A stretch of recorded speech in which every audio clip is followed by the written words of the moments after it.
আম্মাজান আয়েশা রাদিয়াল্লাহু তাআলা আনহা থেকে বর্ণিত, ক্বালাত ক্বালা রাসূলুল্লাহি সাল্লাল্লাহু আলাইহি ওয়াসাল্লাম, তিনি বলেন যে আল্লাহ রাসূল সাল্লাল্লাহু আলাইহি সাল্লাম বলেছেন, আর রহিমু মুআল্লাকাতুম বিল আরশি তাকুলু মান ওয়াসালানি ওয়াসালাহুল্লাহ ওয়া মান কাতাআনি কাতাআহুল্লাহ। মুসলিম শরীফের চতুর্থ খণ্ডে 2555 নম্বর হাদিস।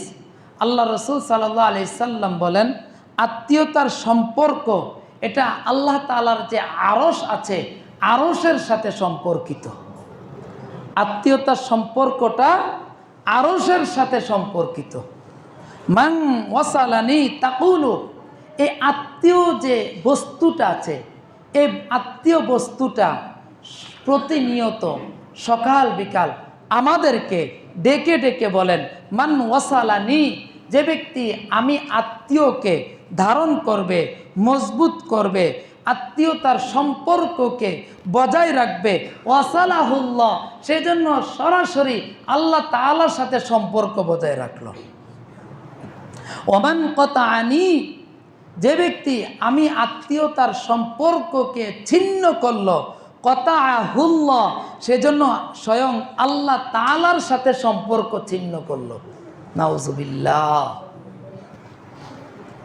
আত্মীয়তারা কি বলেন? আগে শুনি হাদিসটা কার বর্ণিত? আম্মাজান আয়েশা রাদিয়াল্লাহু তাআলা আনহা। তিনি আল্লাহ রাসূল সাল্লাল্লাহু আলাইহি সাল্লামের সবচেয়ে প্রিয় স্ত্রী হচ্ছেন আম্মাজান খাদিজা রাদিয়াল্লাহু তাআলা আনহা। ওনার মৃত্যুর পর আল্লাহ রাসূল সাল্লাল্লাহু আলাইহি সাল্লামের শেষ জীবন পর্যন্ত প্রিয় ছিলেন আম্মাজান আয়েশা রাদিয়াল্লাহু তাআলা আনহা, যিনি মহিলাদের মধ্যে সবচেয়ে বেশি হাদিস বর্ণনা করেছেন এবং সবচেয়ে বড় মুহাদ্দিস ছিলেন। উনি এই হাদিসটা বর্ণনা করেছেন যে আত্মীয়তা, সে বলতেছে যে আমার সম্পর্কটা আরশের সাথে সম্পর্ক। যে ব্যক্তি আমি আত্মীয়র সাথে সম্পর্ক মজবুত করবে, তার সম্পর্কটা আল্লাহর সাথে মজবুত হবে। যে ব্যক্তি আমি আত্মীয়তার সম্পর্ককে শক্তভাবে ধরবে, সে যেন সরাসরি আল্লাহ তাআলাকে শক্তভাবে ধরল। পক্ষান্তরে ওমান কাতাআনি, যে ব্যক্তি আত্মীয়তার সম্পর্ককে ছিন্ন করলো, সেই জন্য সরাসরি আল্লাহ তাআলার সাথে সম্পর্ক ছিন্ন করলো। সম্মানিত মুসলিম কেরাম, একটাবার চিন্তা করি শুধু এই হাদিসটা। আমরা যারা আজকে আমাদের ভাইয়ের চেহারা দেখতে পারি না, আসি না এমন অনেক ভাইয়ের সাথে সম্পর্ক নাই, একটু সম্পদ নিয়ে, চাচার সাথে সম্পর্ক নাই, একটু সম্পদ নিয়ে, ভাতিজার সাথে সম্পর্ক নেই, ভাই বোনের সাথে সম্পর্ক নেই, কি নিয়ে? একটু সম্পদ নিয়ে। আমরা কি কেউ একটু সম্পদ নিয়ে যেতে পেরেছি? অল্প একটু সম্পদ। কিন্তু দুনিয়ার স্বার্থের জন্য যখন আমি আজকে আমার ভাইয়ের সাথে সম্পর্ককে ছিন্ন করে ফেললাম, দুনিয়ার স্বার্থের জন্য যখন আমি আমার চাচার সাথে সম্পর্ককে ছিন্ন করে ফেললাম, দুনিয়ার স্বার্থের জন্য যখন আমি আমার ফুপুর সাথে, আমার ভাতিজার সাথে, আমার বোনের সাথে, আমার খালার সাথে সম্পর্ক ছিন্ন করলাম, আসলে তাদের সাথে তো আমার সম্পর্ক ছিন্ন হয় নাই, আমার সম্পর্কটা আল্লাহ তাআলার সাথে ছিন্ন হয়ে গেছে।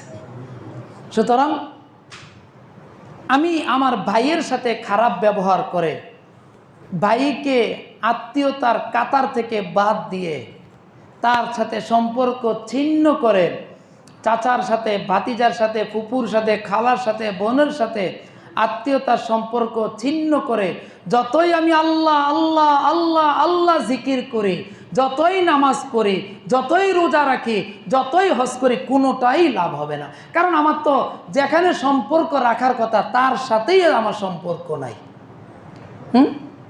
তার সাথেই তো আমার সম্পর্ক নাই। এজন্য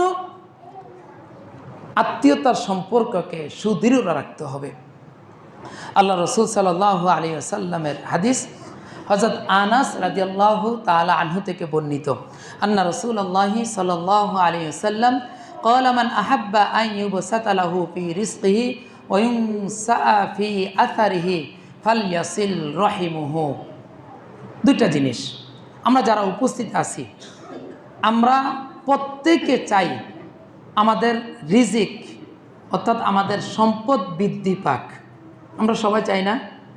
সবাই চাই না যে আমাদের সম্পদ যতটুকু আছে এর চেয়ে আরও বৃদ্ধি পাই? কে কে চাই? সবাই চাই না? এক নম্বর। দুই নম্বর, আমরা সবাই এটা চাই কি যে আমার যতদিন হায়াত আছে এর চেয়ে আমি আরও কিছুদিন বাঁচি, চাই না? যে আমার হায়াতটা আরও কয়েকদিন বেশি থাকুক। এই দুইটা জিনিস আমাদের সকলেরই চাওয়া, আমারও চাওয়া, আপনারও চাওয়া, সবারই চাওয়া। ছোট বাচ্চা তাকেও যদি বলে যে 5 টাকা, সেও আরও 5 টাকা বাড়াইয়া 10 টাকা নিতে চায়। হ্যাঁ, 10 টাকা নিতে চায় না কেন? সেও চায় তার সম্পদটা একটু বৃদ্ধি হোক। তার গলায় চাপ দিয়ে ধরলাম, সে ছটফট করে কেন? সে এখন মরতে চায় না, সে যদিও অবুঝ কিন্তু মরতে চায় না, সে চায় আমি আরও কয়েকটা দিন বাঁচি, ঠিক না? অথচ সে কিন্তু বাচ্চা। এখন আমরা যারা চাই যে আমাদের সম্পদ আরও বৃদ্ধি হোক, হায়াত আরও বৃদ্ধি হোক, আমাদের একটা আমল আল্লাহ রসুল সাল্লাল্লাহু আলাইহি সাল্লাম দিয়েছেন। যেমন আল্লাহ রসুল সাল্লাল্লাহু আলাইহি সাল্লামের হাদিস, আল্লাহ রসুল বলেন মান আহাব্বা আন ইউবসাতা লাহু ফি রিজকিহি, যে ব্যক্তি চায় তার রিজিক বৃদ্ধি পায়, সম্পদ বৃদ্ধি পাক, ওয়ুমসা ফি আসারিহি, এবং তাহার হায়াত বৃদ্ধি পাক, ফালইয়াসিল রহিমা, তার জন্য একটা আমল, সে জন্য তার আত্মীয় স্বজনের সাথে সম্পর্ক দৃঢ় রাখে। আত্মীয় স্বজনের সাথে সম্পর্ক দৃঢ় রাখে। দেখেন আমরা হলাম সম্পূর্ণ উল্টা। আমরা চাই আমার ভাইয়ের মাইরা আমি বড়লোক হইতাম, ঠিক না? আমরা তো এটা চাই। নাহলে মানুষ ভাই ভাইকে কেন মারে? চাচার সাথে সম্পর্ক কেন খারাপ করে? আমরা এটা চাই চাচাকে মাইরা আমি বড়লোক হব, ভাইকে মাইরা আমি বড়লোক হব। বড়লোক হয়ে কি করব? এই সম্পদগুলো আমি আয়েশ করে ভালোভাবে কয়টা দিন দুনিয়াতে কাটাবো। অথচ আল্লাহ বলতেছেন তোমাদের ধারণা ভুল, তোমরা মনে করতেছ যে আত্মীয়তার সম্পর্ক ছিন্ন করে সম্পদের মালিক হবে, আরও কিছু হায়াত পাবে। না না না, এটা তোমাদের ভুল ধারণা। আমি আল্লাহ বলতেছি, আমার রসুলও এটাই বলতেছে, তোমরা যদি আত্মীয়তার সম্পর্ককে সুদৃঢ় রাখো, শক্ত করে আঁকড়ে ধরো, আমি আল্লাহ তোমাদের রিজিক বাড়াই দিব, হায়াত বাড়াই দিব। দেখছেন, আল্লাহ বলছে একটা আর আমাদের চিন্তা ভাবনা আর একটা। তাহলে জ্ঞানী কি আমরা না আল্লাহ জ্ঞানী? বুঝেন কে বেশি? আমরা বেশি বুঝি না আল্লাহ বেশি বুঝেন? তাহলে আমাদের মানতে হবে কারটা? আমি বুদ্ধিজীবী, আমার জ্ঞানটা কাজে দিব, নাকি আল্লাহ যেটা বলছেন সেটাকে আমি কাজে লাগাবো? আল্লাহটা আমি কাজে লাগাবো। সুতরাং অল্প কিছু স্বার্থের জন্য আমরা আত্মীয়তার সম্পর্ককে ছিন্ন করব না। আল্লাহ রসুল সাল্লাল্লাহু আলাইহি সাল্লামের হাদিস, ক্বালা নবী সাল্লাল্লাহু আলাইহি সাল্লাম লা ইয়াদখুলুল জান্নাতা কাতি'। মুসলিম শরীফের হাদিস, আল্লাহ রসুল সাল্লাল্লাহু আলাইহি সাল্লাম বলেন যারা আত্মীয়তার সম্পর্ককে ছিন্ন করবে, লা ইয়াদখুলুল জান্নাহ, তারা কখনোই কোনোভাবেই জান্নাতে প্রবেশ করতে পারবে না। বিশ্বাস হয়? বিশ্বাস হয়? তো বিশ্বাস হলে কেন আমরা আত্মীয়তার সম্পর্কগুলো ছিন্ন করি? যা করছি পিছনে করছি, আজকে থেকে তওবা করে বাস এখানেই শেষ। আবার আমার ভাই যাকে তাকে কোলে নিয়ে নিব, ভাতিজা যাকে আছে তাকে আঞ্জা করে ধরবো। হ্যাঁ, কাকার সাথে সম্পর্ক খারাপ, কাকা যা হয়েছে না হয়েছে আপনার সাথে আবার আগের মতন চলাফেরা করব।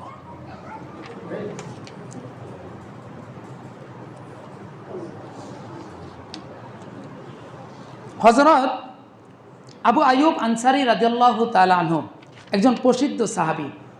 তিনি বললেন যে একবার আল্লাহ রসুল সাল্লাল্লাহু আলাইহি সাল্লামের নিকট এক ব্যক্তি আসলো, এসে বলল, ইয়া রাসূলুল্লাহ আখবিরনি বিআমালিন ইউদখিলুনিল জান্নাহ ওয়া ইউবাঈদুনি মিনান নার। ইয়া রাসূলুল্লাহ, আমাকে এমন একটা আমলের কথা বলেন যে আমলটা করলে আমি অতি দ্রুত জান্নাতে যাইতে পারবো এবং জাহান্নাম থেকে আমি দূরে থাকতে পারবো। কি চাওয়াটা কি? এমন একটা আমল চাইছে যে আমলটা করলে জান্নাতে যাইতে পারবো এবং জাহান্নাম থেকে দূরে থাকতে পারবো। ফাকালা নবী সাল্লাল্লাহু আলাইহি সাল্লাম তা'বুদুল্লাহা ওয়া লা তুশরিকু বিহি শাইআ ওয়া তুকিমুস সালাতা ওয়া তু'তিয়াজ যাকাতা ওয়া তাসিলুর রহিম। আল্লাহ রসুল বললেন, তুমি আমল করো, 1 নম্বর আল্লাহ তাআলার ইবাদত করো, তার সাথে কাউকে শরিক করিও না। 2 নম্বর ওয়া তুকিমুস সালাহ, নামাজ আদায় করো। ওয়া তু'তিয়াজ যাকাত, 3 নম্বর যাকাত আদায় করো। ওয়া তাসিলুর রহিম, এবং আত্মীয়তার সম্পর্ককে সুদৃঢ় করো। তাহলে আত্মীয়তার সম্পর্ক সুদৃঢ় রাখলে জান্নাতে যাওয়া যায়, জাহান্নাম থেকেও বাঁচা যায়। এখন আমাদের অনেকের প্রশ্ন যে হুজুর, আমি আমার ভাইয়ের সাথে সম্পর্ক রাখতে চাই, কিন্তু আমার ভাই আমার সাথে সম্পর্ক রাখতে চায় না। আমি আমার চাচার সাথে সম্পর্ক রাখতে চাই, কিন্তু আমার চাচা, আমি যখন সালাম দিই, চাচা আসসালামু আলাইকুম, চাচা মুখটা ফিরে নেয়। ভাইকে যখন সালাম দেয়, ভাই আসসালামু আলাইকুম, ভাই কী করে? মুখটা ফিরে নেয়। এখন এই ক্ষেত্রে করণীয় কি? এক্ষেত্রে 2টা করণীয়। প্রথম করণীয় যেটা, আমি যে আমার ভাইকে সালাম দিলাম, ভাই যে মুখটা ফিরে নিল, এখানে যদি আমার কোনো দোষ থাকে তাহলে এক্ষেত্রে আমি দোষী। উদাহরণস্বরূপ, আমি শক্তি বেশি, ক্ষমতা বেশি, আমার সন্তান বেশি, এজন্য আমি কি করলাম, ভাই দুর্বল বিদায় তার 1 ঘন্টা জমি আমি জোর করে নিয়ে নিলাম। তো স্বাভাবিক, বাইরে তো সালাম দিলে বাইরে গার ফিরে রাখবো, এটা স্বাভাবিক। তাহলে এখানে কিন্তু দোষ কার? আমার, আমি জুলুমকারী। আগে আমি তার প্রাপ্য সম্পদ তাকে দিয়ে দেই। এখন এমন কোনো ঘটনা নাই, এমনিতেই আমার কোনো দোষ নাই, এমনিতেই আমি আমার ভাইয়ের সাথে সম্পর্ক রাখতে চাই, চাচার সাথে সম্পর্ক রাখতে চাই, কিন্তু চাচা আমার সাথে সম্পর্ক রাখে না, ভাই আমার সাথে সম্পর্ক রাখে না, তাহলে আমাদের করণীয় কি? ঠিক এই প্রশ্নটা 1450 বছর আগে এক সাহাবীর মনে আসছিল। উনি আল্লাহ রসুলকে সরাসরি জিজ্ঞাসা করলেন। মুসলিম শরীফের 4th খণ্ডের 2558 নম্বর হাদিস।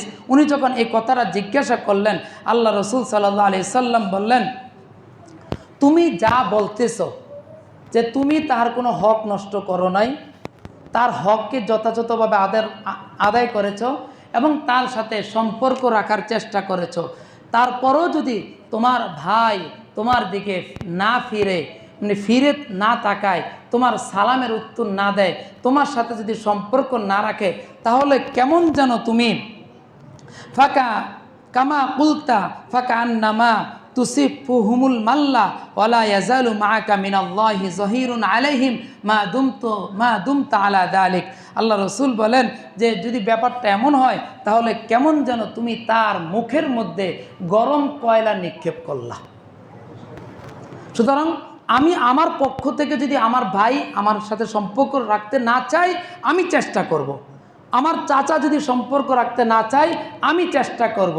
আমার চেষ্টাটা দেখবেন কে? আল্লাহ। যদি আমাকে অ্যাবাউট করে, আমার সাথে যদি সে সম্পর্ক না রাখে, হ্যাঁ, আমি সালাম দিলে যদি সালামের উত্তর না দেয়, সেটা দেখতেছেন কে? আল্লাহ। তাহলে সেটার বিচার আল্লাহ করবে। সুতরাং আমার পক্ষ থেকে যাতে এমন না হয় যে আত্মীয়তার সম্পর্কটা আমার মাধ্যমে কাটা গেছে, এমন যাতে না হয়। তাহলে আজকে যে আলোচনা আমরা যেটা বুঝলাম, যে আত্মীয়তার সম্পর্ক রাখলে অনেকগুলা লাভ, তার মধ্যে 4টা বিশেষ লাভ। 1 নম্বর, আল্লাহ তাআলা রিজিক বৃদ্ধি করে। 2 নম্বর, হায়াত বৃদ্ধি করে।